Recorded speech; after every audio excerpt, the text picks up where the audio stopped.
Hey, good Thursday morning. Thanks for joining us for a short video devotion this morning. Our assigned reading for today comes from Job chapter 6.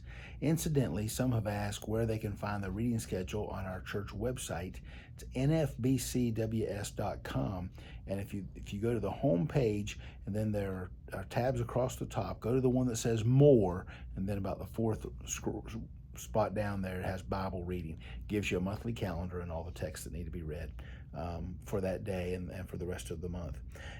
We've come across some interesting things in chapter 6. Job accuses his friends. Eliphaz has just finished speaking. Job speaks throughout all of chapter 6.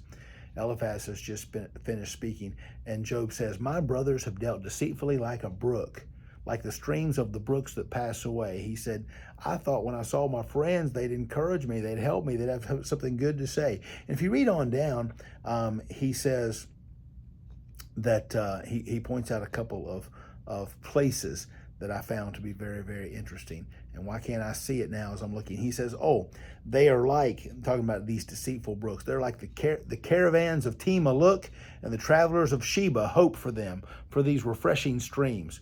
Tema was one of the northernmost cities that he could have named, and Sheba one of the southernmost. And certainly in Sheba, water was very, very precious. And so he said, "I saw my friends coming. I thought it was going to be refreshing, and I was deceived." He said, "It's like the waters that dry up in summertime." And he named those two places, Tema, who was a descendant of Ishmael, and Sheba, a southernmost city. But one of the most powerful things that's here in the text is Job says in verse 8, "Oh, that I might have my request, that God would grant me the thing that I long for." What do you think Job's greatest request was? He says in verse 9 that it would please God to crush me, that he would loose his hand and cut me off. Earlier in the chapter, he says, "Oh, if my suffering could be weighed." He said, if you could add up just all that I've suffered, all that I've lost, including my family, my children. He said, if that could be weighed. He points out that while there may be some reality to divine judgment and chastening for sin, he said there's no sin you can commit that is worthy of the pain that I'm enduring. And so it's interesting just to consider Job's plight, his situation.